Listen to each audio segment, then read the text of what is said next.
Something I can't figure out, Mindy, is the difference between on my Whova app, like when it says somebody's attending or watched or comments.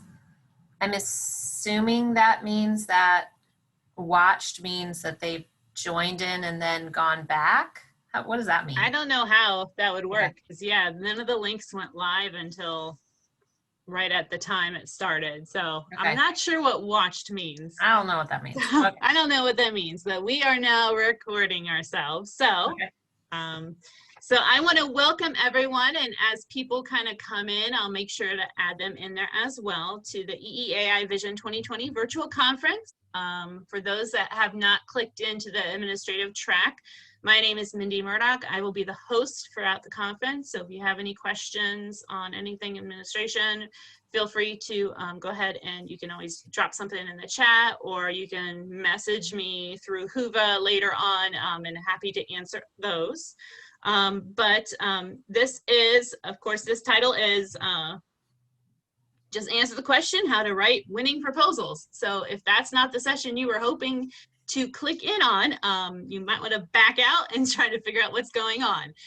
Just one thing we did learn through Whova. So if you click on the link through Whova, you will see the presenter, but you won't get to see anyone else. So if you're hoping to have more of an interaction and a conversation, we're starting to add the actual link for Zoom in those comment chat boxes for Whova. Welcome to click that link directly and it'll open up through Zoom via through Whova. So just kind of an extra thing so that you can actually see a lot more of the chat and things of that sort. So I want to share with our sponsors a big thank you to NIPSCO, Mary Lee Environmental Center of Goshen College, and NAAEE for sponsoring the conference. Just a reminder, everyone seems like they've done that one, but we want to make sure that you are muting yourself. And we will make sure that there is time at the end for questions. But if you do have a question in the meantime, feel free to drop that in either the Whova chat or the chat on Zoom, and we'll make sure we'll try to answer as many as we can. We'll give the speaker about 45 minutes and then leave a good 10-15 minutes for questions towards the end there. This one will need to close a little bit before 4:30, since I will also be hosting the panel on administration that starts right at 4:30 as well. So this one's kind of like Alison doesn't get any downtime. It's like, get out of here because we got a next one to start up on that one. But I want to introduce Alison Zajdel, who is an independent contractor for nonprofits in Indiana. Do we have somebody else here? She's served as the executive director and development director for Cope Environmental Center for 16 years before deciding to start her own business. She attended DePaul University, majoring in studio arts. She holds a certificate of fundraising management and certificate of nonprofit executive leadership. She also contributes to her community through volunteering in a wide variety of organizations, and she chairs the Richmond Environmental Sustainability Commission. She received the prestigious Indiana Governor's Award for Tomorrow's Leaders in 2004. And I love this one, that she's an avid jump roper. So there you go. So she's got a lot of experience, and we hope to learn some great things from her. So I am going to turn it over to you, Alison, and I will just stay mute unless anyone has any issues. Okay, great. And Mindy, if you will just interrupt me when you see questions come into the chat. When I'm sharing my screen, sometimes I don't pay attention to the chat, so that would be helpful to me if you could do that. We'll be happy to. And honestly, I am absolutely fine with anybody interrupting and asking a question. I like questions more than a lecture format anyway. So I'm going to go ahead and share my screen with you. Just make sure, let me know if you see it okay. It should say on your screen, Grant Proposal Writing 101. So Mindy, does that show up for you and for everyone? It looks good for me. Okay. Anyone have any issues? It's showing up. Okay, great, thank you. Okay, so my name's Alison. I'm an environmental education person by heart, but by trade, I'm a fundraiser, and I work with a lot of nonprofits, but primarily the two I work with now are Stamm Koechlein Family Foundation, and I do some work with Earth Charter Indiana as a resiliency coordinator for Richmond. But I also work with people on capital campaigns. I do grant proposal writing as a career for some organizations as well. And I've spent a lot of time making a ton of mistakes. And so this proposal or this presentation comes out of basically a long time of making plenty of mistakes and learning from them. I can't tell you how many proposals I've written, but it's too many. So we're going to get going through this. And at any point you want to stop me or you want to talk and we can discuss something further, please stop me and we can dive into other discussions. And if you hear me talking about something but a slide is not forwarding, please just yell at me as well. So before we begin, I just want to put things in perspective. So a lot of people feel like grant proposals will save their organization, or grant proposals are a wonderful way to gain lots of dollars for your programs. If you look at this, and this is from Giving USA, 16% of the funding that comes into nonprofits, and 410 billion came into nonprofits. I think this is a 2017 number, but only 16% of that actually comes from foundations. So when you are thinking for your organization or for your program about ways to spend your time wisely, I am teaching a grant proposal writing workshop right now. I will tell you, grant proposal writing is not it. It is a wonderful thing to do. You need to do it. You need to have engaged foundations, but put it in perspective. So if you are going to spend your time somewhere, most of your time should be spent raising money from individuals. They are more reliable. They're easier to sway. They are easier to convince that your program is a good one. There's no red tape. So think about that. I always get nervous when people think about grant proposal writing as kind of this savior, and they hire grant proposal writers and they're excited about bringing in lots of new money. Oftentimes grants are given for projects. They are not given for general dollars, operating dollars. Donors, on the other hand, will give you for operating dollars. And so just keep that in perspective. So not something to save the day, but it's certainly an important part of your kind of your makeup, your fundraising makeup. So we'll keep going. So I'm going to have these little cartoons, and I'm going to talk to you at some point about citing your work and things that you do, but I did not cite these cartoons. You're just going to have to be okay with that. I hope that's okay.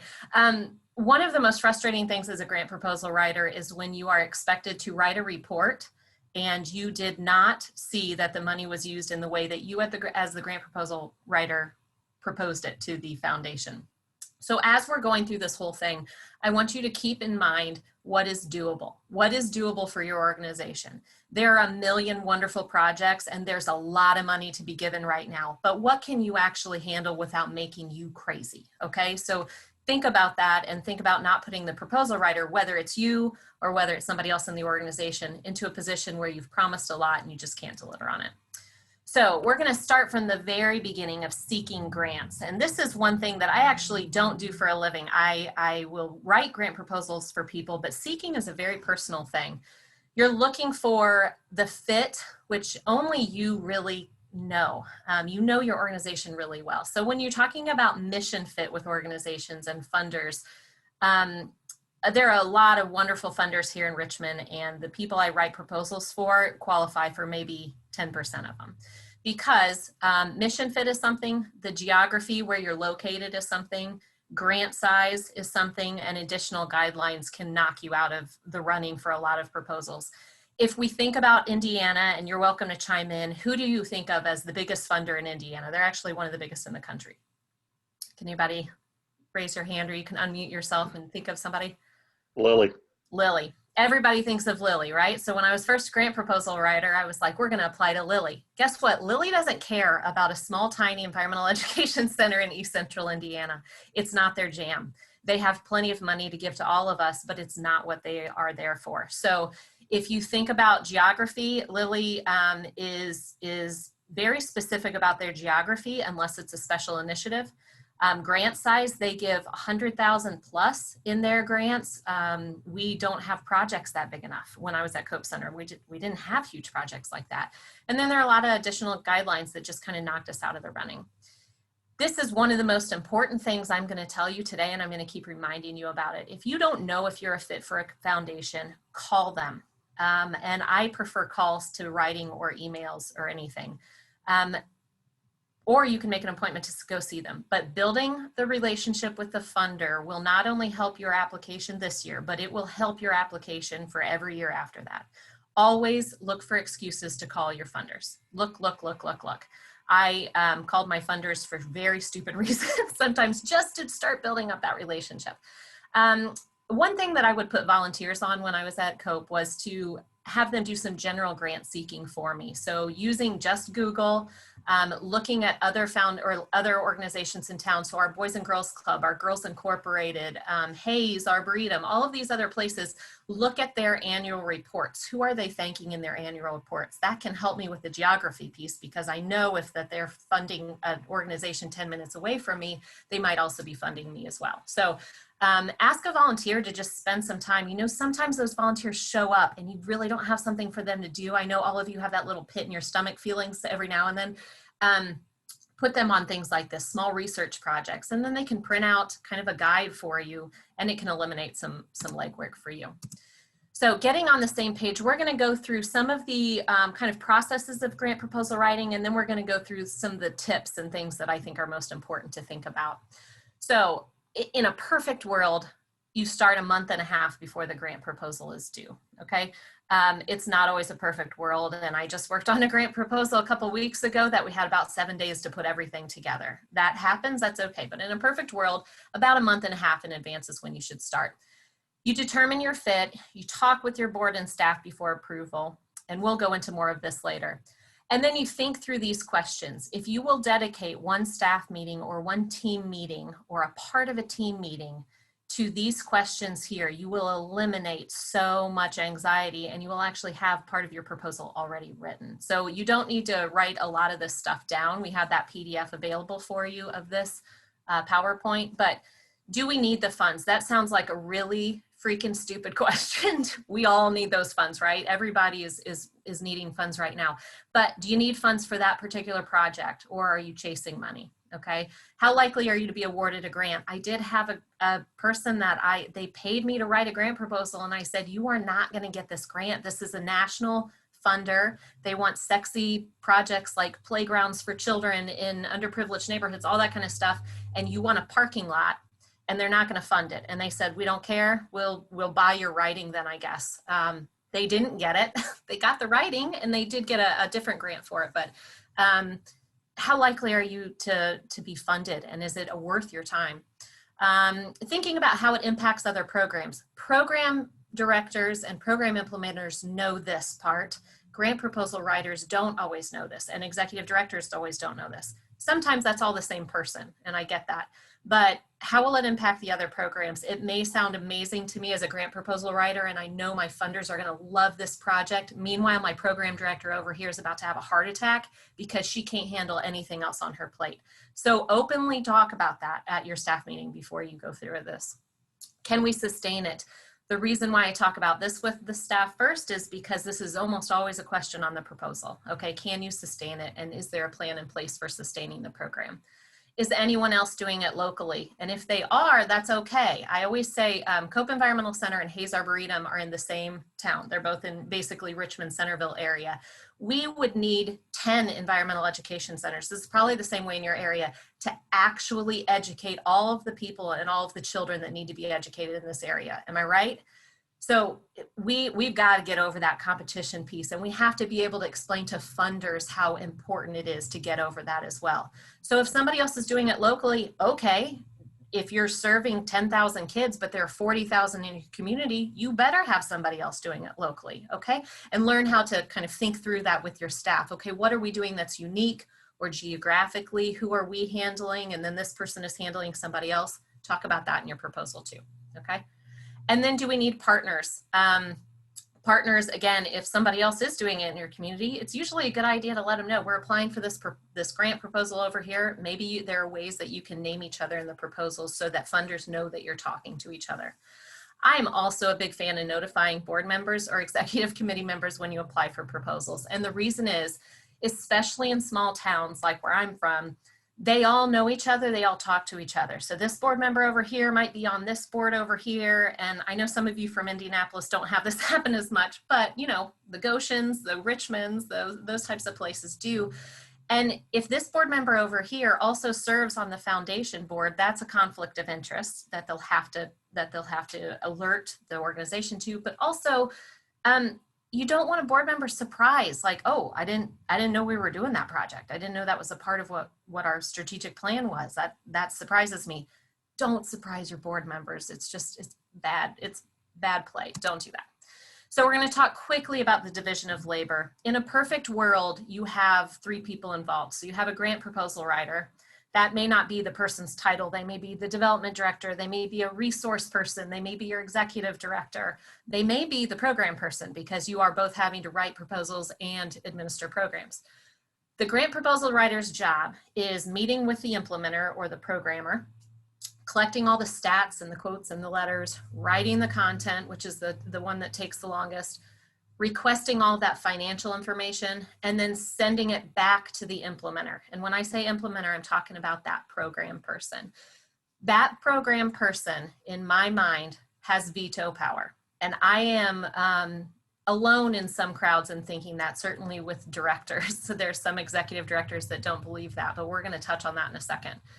The director or treasurer or bookkeeper, whoever's dealing with the money, is the second part of this 3-legged stool. They need to produce the reports for the grant proposal writer. They would generally review the draft to make sure that the money part is working out correctly and ensure that your content is accurate.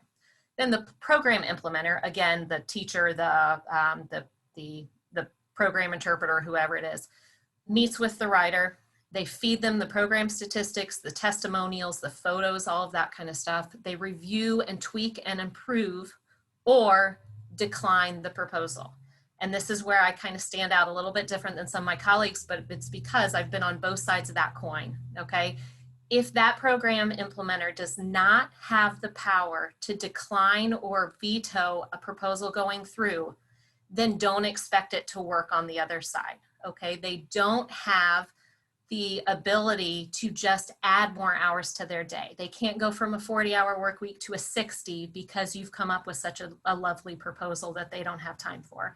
So I do believe that that program implementer does have veto power. Now, if you had that meeting at the beginning that I was talking about, you shouldn't need the veto power in the end, because they already agreed to it. They agreed to, yes, they're okay with this idea. So they're also the one that has to track the program. So a lot of times they're the evaluation kind of collector person. So they'll need to have that stuff in there. Maybe you're all 3, and I've been that person before, done the program and raised the money for it and found the finances. That stinks. I'm really sorry. It's very hard to do. I get it. So we're going to go into some commandments. Okay.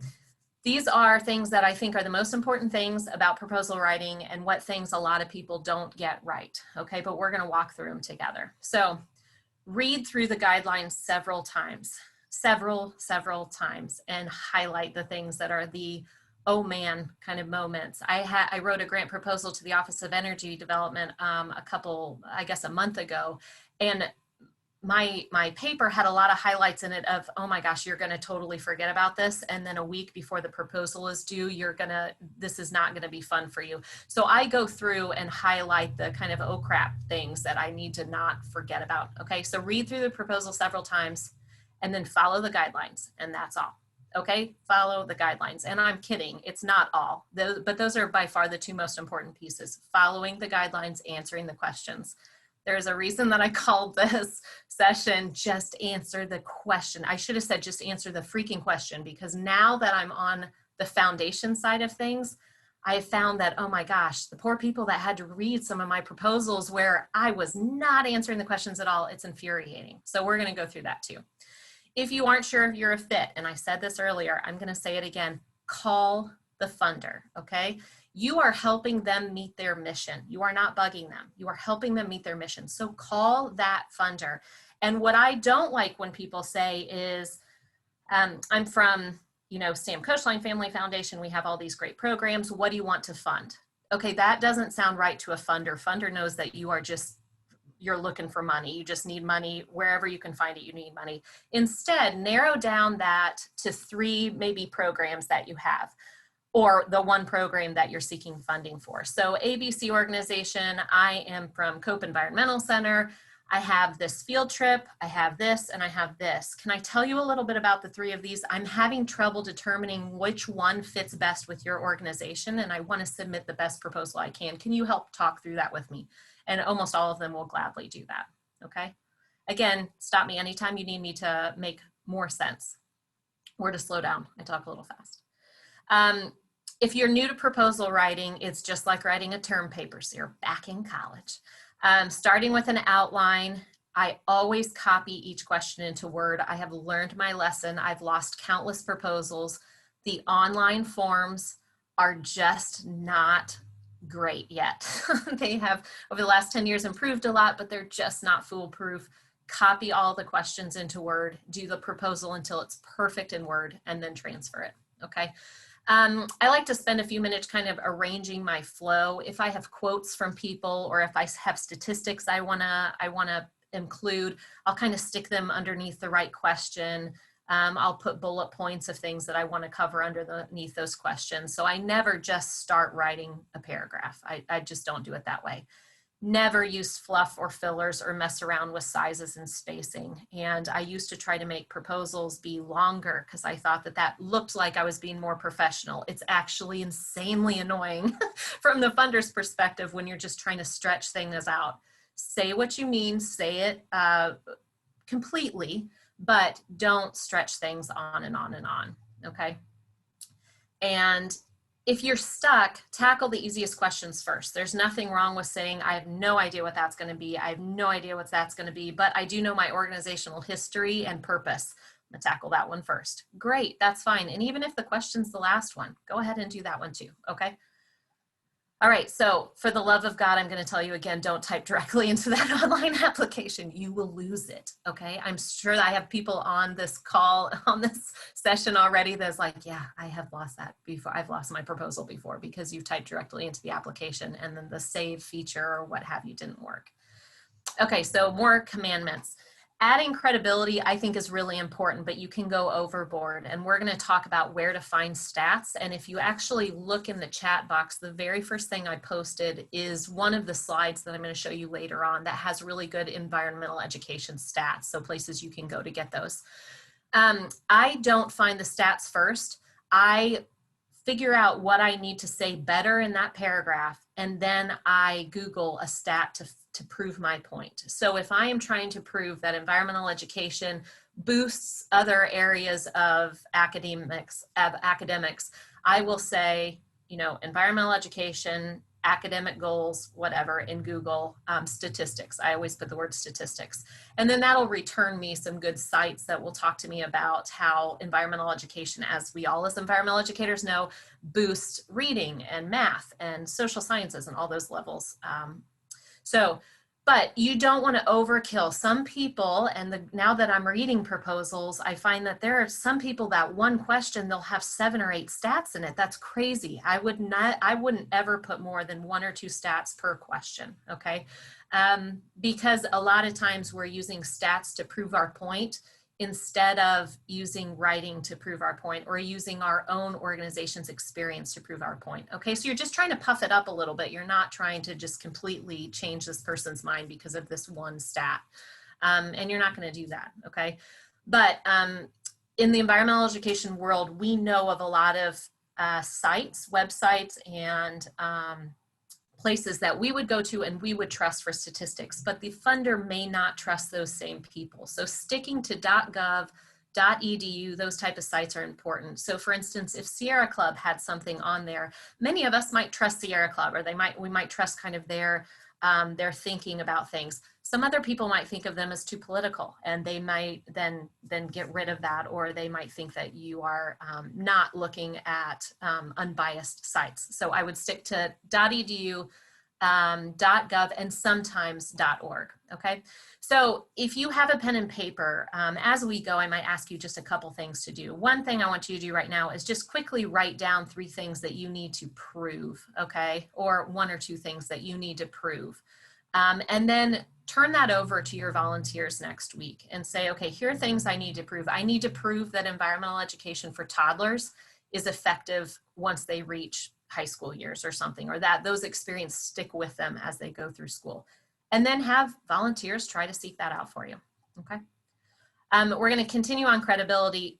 You also can think about people who lend credibility to your proposals. So maybe the mayor lends credibility to proposal, maybe a local college person.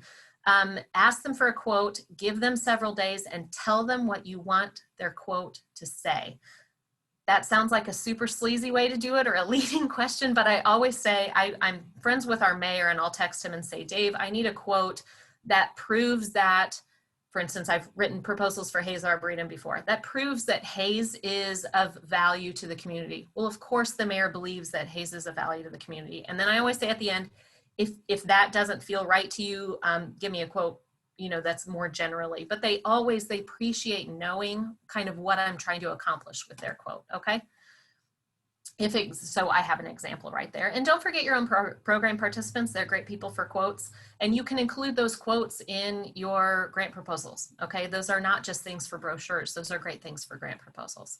So these are two that I wrote. I did a proposal for Hayes Arboretum that was to get LED lighting in their building. So I went to our energy company, Richmond Power and Light, and then I went to the organization that teaches children to read in a very dimly lit building at the Arboretum. And we talked, I got a letter of support from both of those saying, hey, you need to give them money. First of all, over here, we need to save energy. And over here, our kids can't see and they're trying to learn to read, and we need some help there, okay? This is the page that I put in that, in the chat box for you. That is some of the places that I would generally go for quotes. So Harvard, obviously very trusted. This is 6 reasons children need to play outside. I try to keep it to within 2 years. It takes a while for studies to come out, but I try to keep it within 2 years, unless it's something that you can tell really isn't changing often. So these are all good places. NAAWE, we all know, again, funders may not know them, but if they see the whole name spelled out, they'll kind of understand that it is a reliable source. The World Health Organization, National Wildlife Fund, those type of places are .orgs that can also be really reliable. If you have not been to the NAAWE website, it can be a grant proposal writer's best friend. They have a lot of these studies and statistics that you can use then in your proposal to help prove your point. It's also good to know these when you're talking to donors. I think it's really important to be able to say, like, did you know that there's a study that shows that kids are having the attention deficit disorder, you know, rates of this are climbing rapidly, and that not only are we finding that the kids aren't going outside and that's part of the problem, but it can also be part of the cure of it, you know, going outside more often. So having that kind of stuff in the back of your head when you're talking to donors is really important as well. This is just a sample page from EEAI. These are some of the statistics that the study proved, or that the study talked about. So you can see that this is kind of, this is proposal gold right here, right? This is all the stuff that we're trying to convey to people, and convey to donors, first of all, but also to funders. And then citation. I think it's really important to get citation right, but sometimes we don't have the time to go back to our MLA books and remember how to cite everything. It's a pain in the butt. So I use sites like MyBib. There's several different sites. MyBib seems to be very reliable. They let you look at it, all of the information that you've plucked in there, that you've plunked in there. They let you look at it to see if you've added things correctly before it produces the citation. Just remembering to cite. I use cites in footnotes if I'm allowed to submit a PDF, and I use them in parentheses if I am submitting in an online application, okay? But I just never, I never submit without a citing, okay? Okay, so I know I'm going fast, but Mindy says I gotta get done, so I'm sorry I'm flying through here, but you're welcome to stop me at any time. In the proposals, do not shy away from problems, especially if this is a proposal that you're asking from a funder for a second year, or you're asking a funder that you've had before and you're asking them to help you with something different. If something didn't work out, try it. Now, as somebody who's reading applications and who's making funding decisions, or I'm making suggestions to our board members about funding decisions, I want to know that you can problem solve, especially in a year like 2020. You better be able to tell me how you haven't just stuck your head in the sand.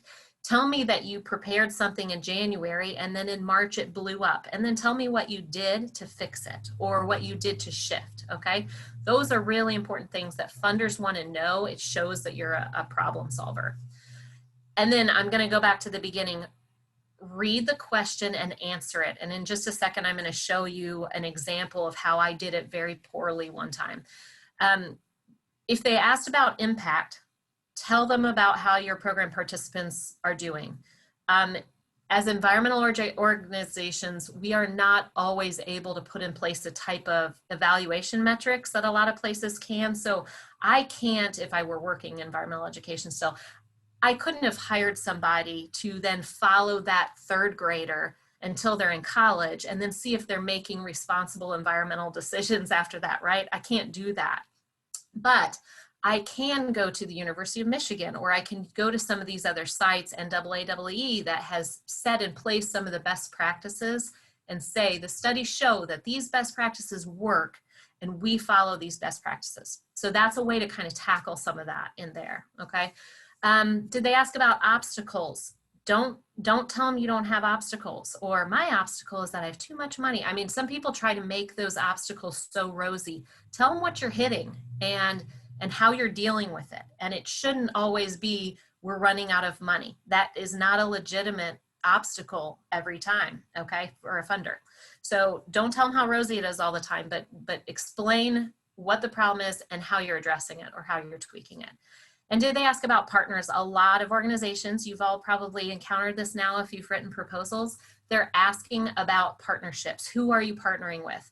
Well, if you are Mindy Murdoch and you're from Zionsville and you're working with the schools, sometimes we don't think about the fact that the schools are our partners, okay? We serve these schools. We have 10,000 kids going to these, or coming to our location to do field trips, but we don't think of the school as a partner. Find a teacher or find an administrator and get them to allow you to list them as partners on your grant proposals, okay? And especially if it's a partner that can be somebody who would sometimes be thought of as competition for you. That's a wonderful partner, because these funders don't want you all competing. They want you all working together, okay? So anytime you can do that, do that. So we're gonna look at a very short, this is just a paragraph I wrote a long time ago when I wrote a proposal for Hayes. The question is, describe the special one-time project for which you seek funding and the benefit it represents to your organization. I started by saying Hayes Arboretum is committed to the ongoing pursuit of environmental sustainability. Did I answer the question? No. And it doesn't matter if I answered it later on. I did. We got the grant, which was wonderful, but I don't want, as a funder, to be searching for answers, okay? I want to know at the very beginning. I want you to answer the question at the beginning. Go back to that, fourth grade lesson about how to make a good paragraph. You summarize it in the beginning, then you have all of your proof, and then you summarize it at the end, right? So the next time, then, this was a proposal I just recently wrote, clearly summarize the project. And in the beginning, I'm telling them exactly what the project is. We're seeking money for an energy efficiency lighting project within our high school. Okay, so there's no searching anymore. If you go back to proposals you've already written, you will find, likely, if you're a writer like I am, you'll find that you're kind of burying the need. You're burying what you're asking further and further down in the paragraphs. Kick those up to the top of the paragraph. Even if it sounds kind of blunt, get them to the top, okay? Get them to the top. So Stamm Koechlein, this is the website for Stamm Koechlein, which is one of the organizations I work closely with. Including the organization's mission and their funding priorities in your language, I think is really important. So if you look at their website and they say, we focus on youth, but you're a bike organization that wants to get kids riding bikes, do not spend the whole time talking about the bikes. Spit back that language back to them and talk to them about the kids riding the bikes, okay? Why is it proven to keep kids healthy? So I helped an organization that was applying, I'm gonna kind of cover it up. They were applying, they were a dog shelter, but they were applying for this kids programming to help kids who have some behavioral issues learn to get better with their behavior control through work with animals. Well, they spent the whole time talking about the animals. Do you understand where the problem is? This is a youth funder. They don't care about the animal. They care about what the animal is doing for the kids. They want all of the language to be about the child. Okay, don't describe the animal. Don't describe the bike, right? Describe what it is doing for the kid, okay? And quote it right back to them. If they have on their website, like, we prioritize organizations that create spaces for teens to succeed, great, throw it right back at them. This project aligns well with your priority of creating great spaces. So does that make sense? Like, shoot it right back at them, okay? So this part is one of the trickiest parts of proposals. And I know I'm going fast, so again, interrupt me. I'm fine with interrupting. Logic models are kind of famous in United Way proposals, if you're in United Way agencies, but they've become in different ways famous in all funding requests now. Words like objectives, goals, outcomes, impact, outputs, activities. Raise your hand. I can't see most of your cameras, but raise your hand if you've hit one of these questions and you're always like, I don't know what to put in these answers. That I have been writing proposals now for 19 years, and I still have to have one of these images in front of me while I'm answering that question. You not getting it to soak into your head is not a problem with your head. It's a problem with how we are kind of asking these weird questions, and we're using different words all the time. Find, if you Google search impact, outcome, activities, whatever, or logic model image, look for that, and then find one that makes sense to you, print it out and put it in your office in front of you, okay? That will help you as you're getting to it. But I'll tell you that the biggest trick about this is that we make it way harder than it has to be, way harder than it has to be, okay? So this one is talking about inputs, activities, outputs, outcomes, and impact. Sometimes they use the word strategies. Sometimes impact is a goal. So the fact that we're changing words on our nonprofits is not helping. But I like this one right here because it also has it's usually a noun. It's like your staff. It's a quantity. Those things help. And it is not because, again, you're not slow. This stuff is really, really confusing to remember. So I want you to stare at those for a second. So inputs are things like your staff, your time, your money, your facilities, whatever. Activities are getting kids the supplies they need, making deliveries to the food pantry, whatever, that kind of stuff. Outputs are the very, very, very immediate things. So I immediately then served 20 people in the line at the food pantry. Outcomes are things that have changed. So then 20 families were able to eat that evening. And then impact was that we are reducing the amount of food insecurity in town. Okay, does that make sense? We're going to try this on the next page. And you can unmute yourself if you want to participate. So let me go back. Inputs, activities, outputs, outcomes, and impact. So you got to remember those things. So now, say we're installing a playscape at one of your nature facilities. These are out of order. So we're going to try to make sure that we understand what category each one goes into. So children adopt healthy risk-taking behavior outdoors. Do we think that that is an output, an input, an outcome? What do we think that is? Does anybody have a guess? And you're welcome to unmute yourself. If you don't have a guess, that's okay. I'll go back to the other page. Look at that. And then children adopt healthy behaviors, healthy risk-taking behaviors. That is an impact. So that is the end game. That's what we want to happen. We want kids to adopt healthy risk-taking behaviors from installing this playscape. That's one of our goals of having it, okay? 5 new activity stations are completed. Anybody have guess for that one? Is that an outcome? That's an output, but it's close. It's close. And here's why it's close. Is because a lot of funders don't separate out the outputs from the outcomes because they kind of mesh together. So it could be, in your proposal, it could be an outcome and how the funder is asking for it. And so it's kind of a strategy for here. So contractor, volunteers, donated materials, what could that be? That's whatever the first one is. Is that inputs? Yes, very good. Is that Leslie saying that? I can kind of recognize your voice. Yes, it is. Yeah, okay. So input. So these are the simple things, okay? And look how simple the stuff we're looking at is on the left side. We are not making this complicated. These are very simple behaviors and things. You are not promising the world, okay? So the next one, just for sake of time, I'm going to keep going through these. So increase visits by playgroups and families with toddlers. That's an outcome, okay? And then reviewing plans, selecting materials, installing playscapes. That's an activity. Now you see next to it, I have some different things like goals and strategies. That's just because different funders use different terminology, okay? But find one of those images and graphics that makes sense to you, print it out and put it in front of your computer, and remember to keep it simple, okay? Keep it simple, don't make it so hard. And anytime you get stuck with one of these, email me and I will help you kind of figure out what's the impacts or what's the outcomes and all that kind of stuff, okay? So evaluation is kind of the last part of it and what you are promising to donors. This is just kind of a funny graphic about how you work so hard, you forget then to collect the data, you over propose things in your in your proposal, you altered your project, you didn't tell your funder about it, and you won the award, and what do you do now, okay? Evaluation is just keeping it simple, especially in environmental education. It is extremely hard for us to follow kids and realize what kind of behaviors have been modified, or something like that. So think of these very simple things. What things can you collect? The number of participants, the number of programs. You can always collect quotes from teachers and parents. Those are very valuable.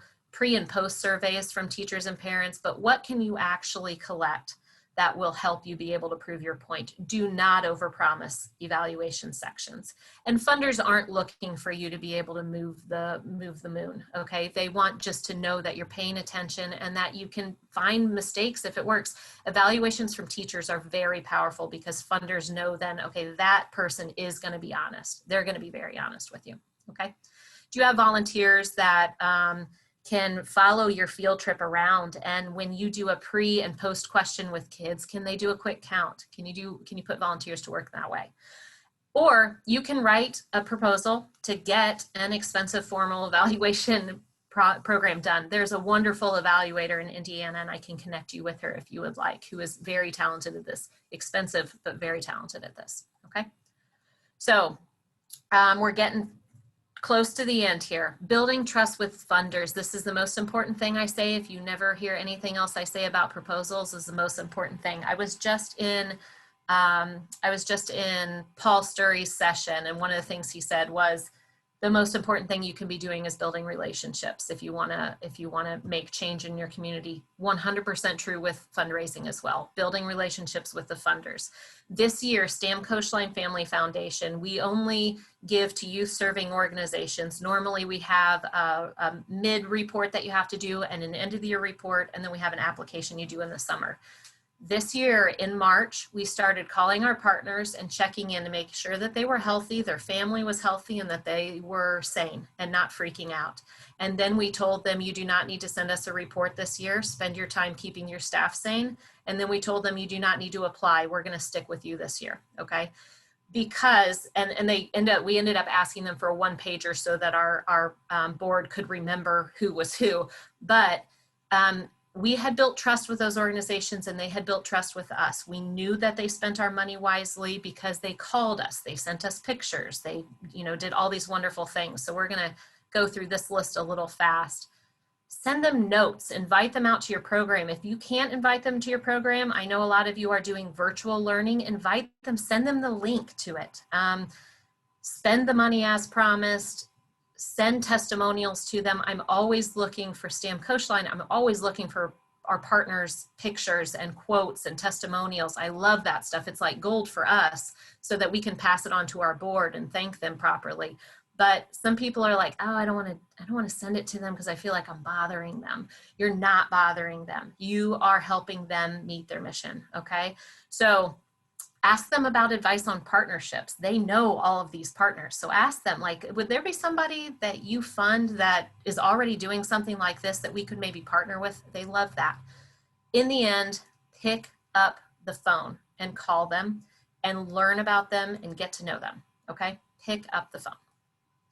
So another just activity you can do while we're coming down to the end here is write down 3 things you can do to further your relationship with a current funder this week. It doesn't matter if you're a program person, if you are a director, if you are a board member, if you're a volunteer. What are 3 things you can do this week to further your relationship with one of your current funders? Okay. A couple additional do's and don'ts. You can read these as they're coming up.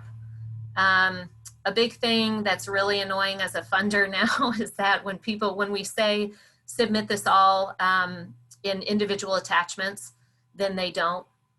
Or please label your attachments this way, and they don't. Or please submit things in PDF, and they submit it in Word. Pay attention to those little things. It's annoying and something that is really important. Go to that very bottom one. Don't get mad if you're denied funding. Just because somebody has money doesn't mean you deserve it or that it should be yours. But I am always, always a fan of reaching back out to them. So whether you were denied funding or not, reaching back out to them saying, thank you so much. I appreciated applying. Can you give me some feedback on maybe some things that the committee found at fault with us? We do have an organization in town that gets in fights with our local United Way when they're not funded. I'm gonna go ahead and tell you that's a bad idea. Let's not do that. You are not plowing some trails for some future people to be in love with them. The funder does not have to give you money. So make sure you're building that relationship with respect, okay? So now I'm down to kind of what questions people have, and I wanna be really respectful of time. So I think I went 1 minute over before my question time, but I have, I think 10 minutes to go through what some questions are with people. And I'm gonna actually stop the screen share and just have us all together here as a group instead. So what are some questions people have or frustrations you have with some proposals or with proposal C or with grant seeking? Are there thoughts?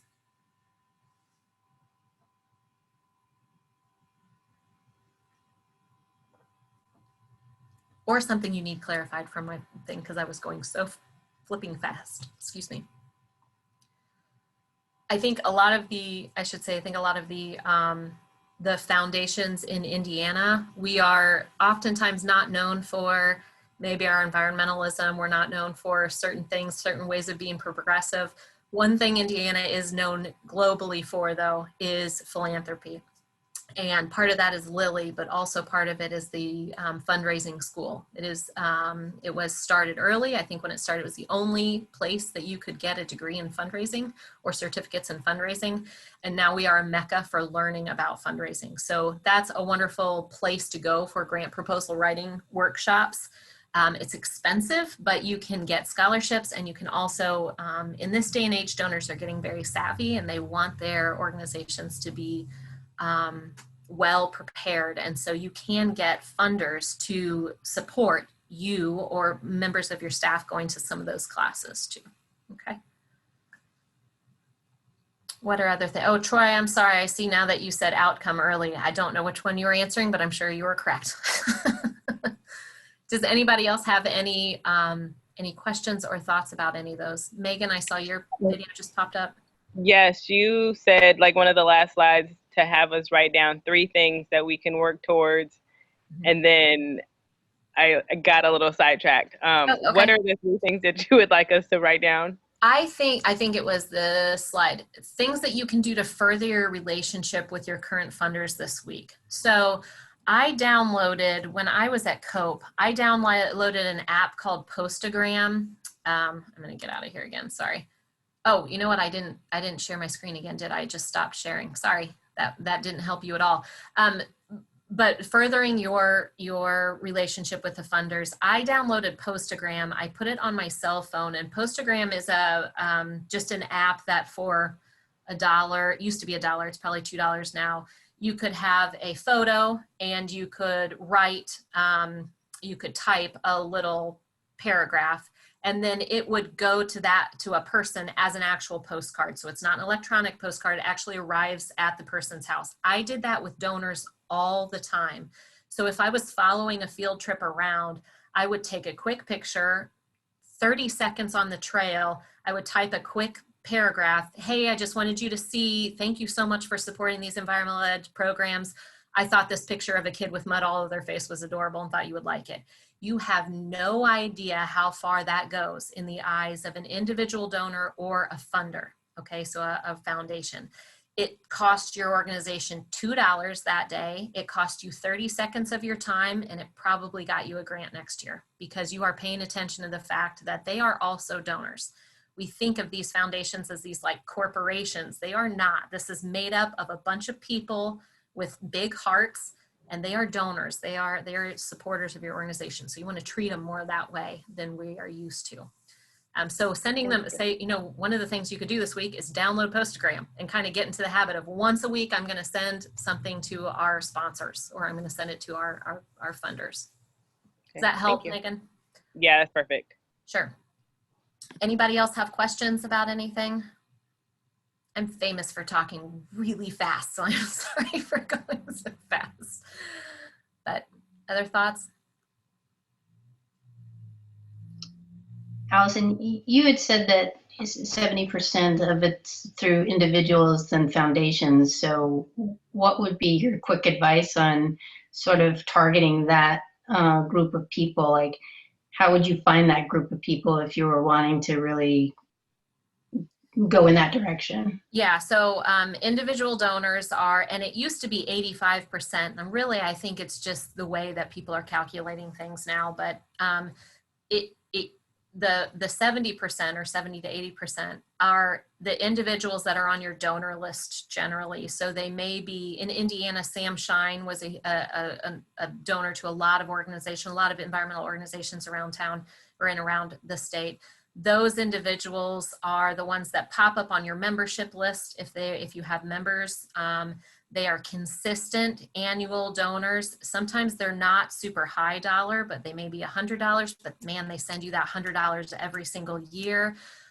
Those are the ones that fit into that category. And if you are not with an organization, finding those is just going to other organizations' donor lists, because honestly, a lot of them are the same regardless of what part of the state you're in.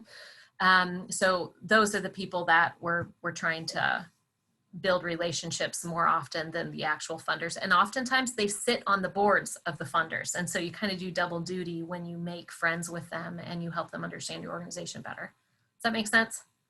Yeah, sure, that makes sense. Okay. Any advice on how to foster those kinds of relationships during this particular strange time? Notes, handwritten notes. No. I'm just a gigantic fan of handwritten notes. I think especially to older populations when they are extremely secluded in this day and age. Handwritten notes to tell them where you are in a project, even if they didn't fund that project, where you are in a project, and that this is something exciting happening in your organization right now, and you just wanted to touch base with them and let them know. And photos, those are the two biggest ways right now, I think. Okay. And they're not invasive. They're not invasive. You know, sometimes phone calls are a little invasive in people's lives, but these are handwritten notes go a really long way. Mm-hmm. Thanks. You're welcome. Mindy, I know we're getting close on your time, but is there anybody else that have questions?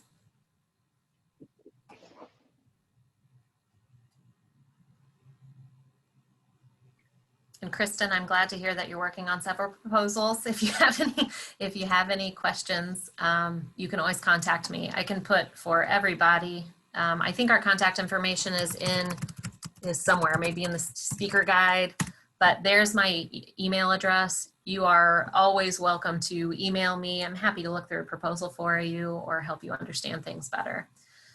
And yes, it is invaluable when you know why you didn't get a proposal funded. It's exceptionally helpful.